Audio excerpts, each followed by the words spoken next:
Obrigado, Sra. Professora. Apresento também os meus cumprimentos a todos os meus colegas de mesa. Farei, portanto, uma conclusão final, partindo essencialmente daquilo que foi dito durante esta sessão, mas tentando encontrar alguns pontos de apoio para a reflexão e lançando alguns desafios relativamente a essa mesma reflexão, sempre com base naquilo que foi apresentado durante a tarde de hoje ao auditório. No âmbito da sessão intitulada Direito Penal e Neurociência, voltámos a uma das questões clássicas e fundamentais da filosofia do direito e do direito penal, que consiste na relação entre liberdade, culpa e responsabilidade, ainda que tomando em consideração os mais recentes contributos que as neurociências têm apresentado sobre o funcionamento do cérebro humano e sobre os processos humanos de tomada de decisão. A grande questão é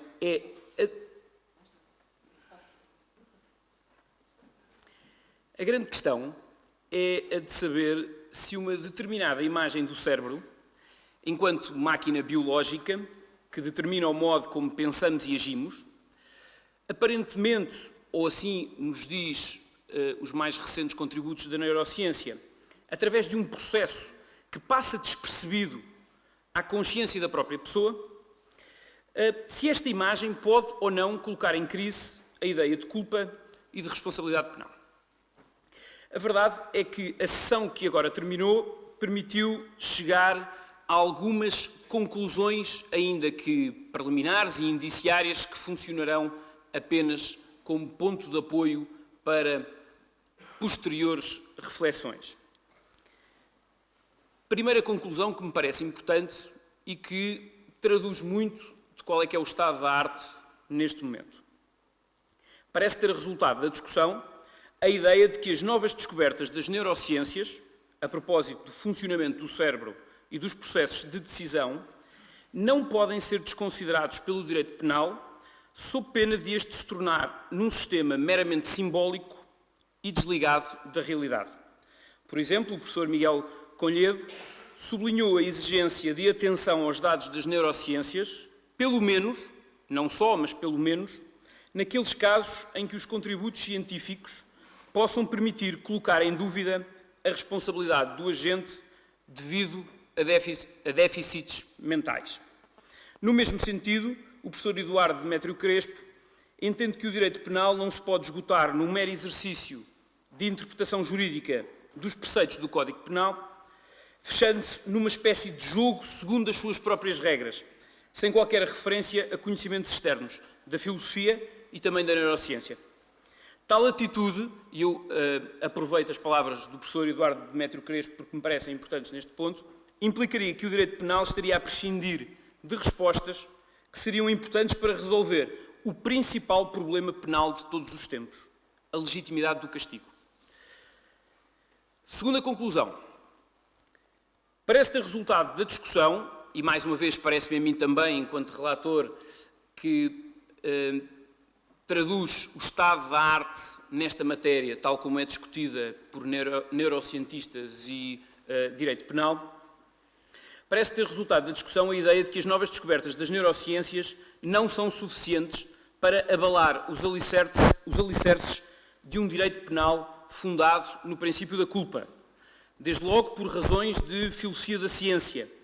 Nesse sentido, o professor Luzão Penha e o professor Augusto Silva Dias defendem que a pretensão da neurociência de reinterpretar a responsabilidade penal traduz um vício epistemológico, pois nesse caso a neurociência estaria a extravasar as suas fronteiras, marcadas pelo seu método e objeto, arrogando-se ilegitimamente do poder de decidir sobre os enunciados de outras ciências. Depois, por razões empíricas. Nesse sentido, foi, por exemplo, sublinhado pelo professor Miguel Conlhedo que mesmo no universo dos neurocientistas, e aqui a literatura é quase infinita, não é pacífica a ideia de que a experimentação neurocientífica possa demonstrar o fenómeno de determinação inconsciente da decisão humana à margem da vontade da própria pessoa. Ou seja, este determinismo em sentido forte não é algo que os próprios neurocientistas reconheçam pacificamente. No mesmo sentido, o professor Demétrio Crespo entende que uma ideia de determinismo forte, tal como de indeterminismo, e aqui o argumento vale para as duas vertentes, mas principalmente um determinismo forte que identificasse uma relação física de causa e efeito entre fenómenos neuronais inconscientes e a decisão de agir e a própria ação, não parece compatível com os dados da física que revelam que os fatores que podem conduzir a um determinado resultado de decisão de agir ou da ação, esses fatores são tão variados que tal relação causa e efeito seria difícil de estabelecer. Ainda nesse mesmo sentido, o professor Luzão Penha insistiu que muitas vezes os resultados obtidos pelas experiências resultam da análise do funcionamento do cérebro de animais, com posterior transposição para o quadro humano, e que isso levantaria o problema de desconsiderar a circunstância da pessoa humana, através da razão e da inteligência, poder libertar-se das leis cegas da natureza. De facto, lendo muita da bibliografia que existe sobre esta matéria, encontramos muitas experiências com animais e com a forma de constituição e articulação das redes neuronais em cérebros de animais. O Sr. Professor Augusto Silva Dias, por exemplo, citou um autor, Gazzaniga, que nos apresenta várias experiências com o cérebro de animais. Embora o professor Eduardo Demétrio Crespo também aqui nos tenha trazido a ideia de que o facto de as experimentações serem feitas com cérebros de animais, com posterior e eventual transposição para o domínio humano, em si mesmo não é um problema, porque tal como o cérebro humano, que revela grande plasticidade, o cérebro animal também revela uma grande capacidade de aprender e de ordenar e reordenar redes neuronais. Terceira conclusão, e serão apenas 4 e, portanto, estou-me a aproximar do final. Terceira conclusão, foi igualmente reforçada a ideia de que para perceber o processo de decisão da pessoa, não basta, e mais uma vez fazendo fé na frase de Wittgenstein, não basta olhar para dentro da cabeça. Nesse sentido, podemos considerar o exemplo dos neurónios espelho, apresentado hoje à tarde pelo Sr. Professor Augusto Silva Dias, mas também da parte da manhã pelo Sr. Professor Lobo Antunes, esse exemplo que permite, os tais neurónios espelho permitem simular de forma inconsciente as emoções reveladas por outra pessoa, permitindo a sua identificação e compreensão.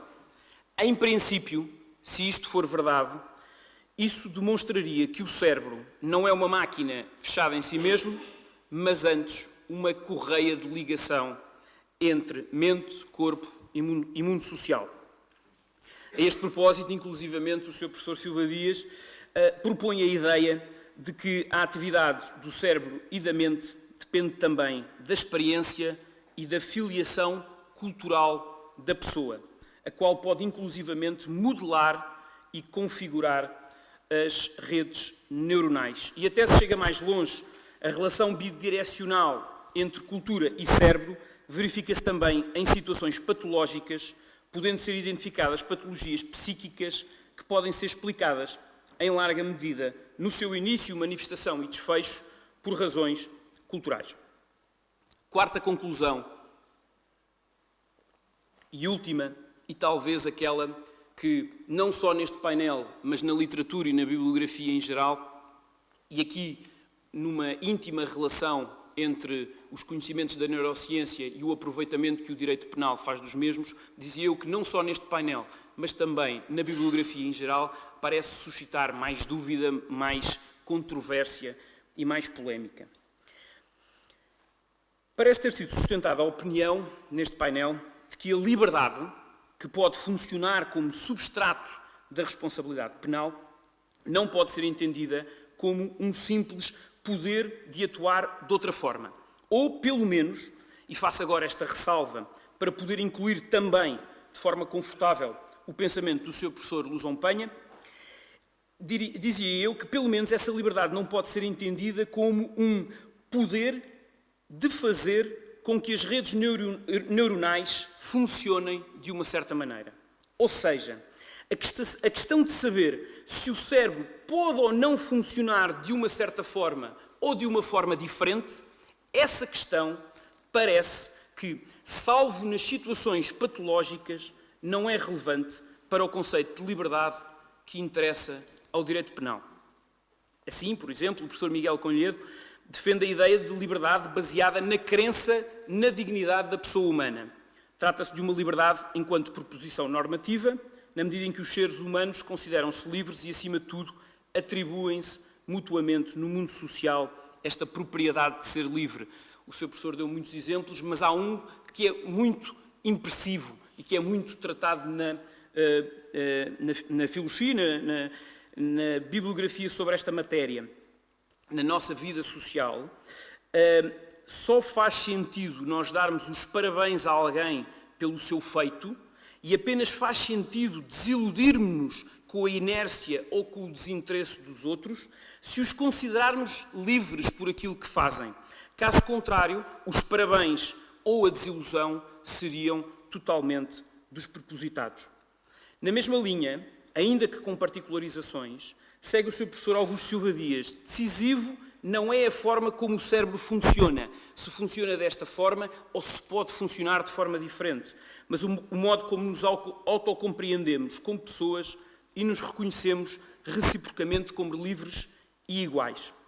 Assim, e este é um aspecto, parece-me, inovador na apresentação que o seu professor Augusto Silva Dias aqui trouxe, se for verdade que a atividade neuronal é configurada e orientada também pela filiação cultural da pessoa, e considerando que as significações culturais são produto da interação livre dos indivíduos, então isso significaria que na gênese dos processos neuronais ainda estaria a liberdade.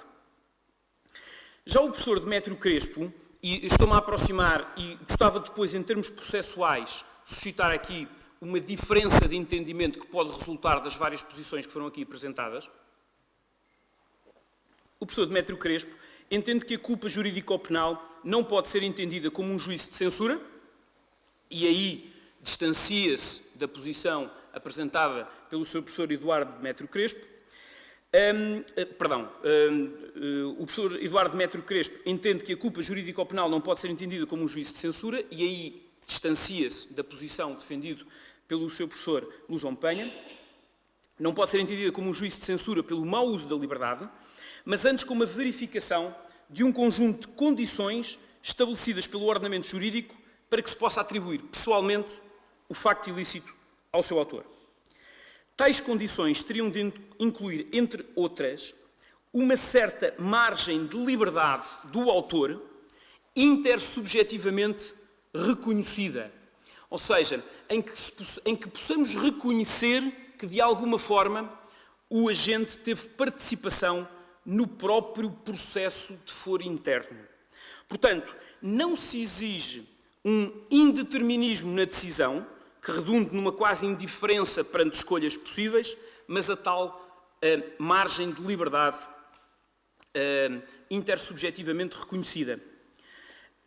E isto significaria, e teria uma consequência, e é esta a questão que eu quero aproveitar para a questão processual, que é a seguinte: isto significaria que a normalidade psicológica do agente era suposta, mas a ideia de culpa não se baseava na mesma. E eu já vou aproveitar esta ideia só para concluir. O seu professor Luzão Penha hoje aceita a concepção que entende a culpa como censurabilidade individual pela prática do ilícito e entende a liberdade da pessoa em situações normais como axioma normativo, ou seja, como proposição tão evidente que não precisa de ser demonstrada para ser aceite.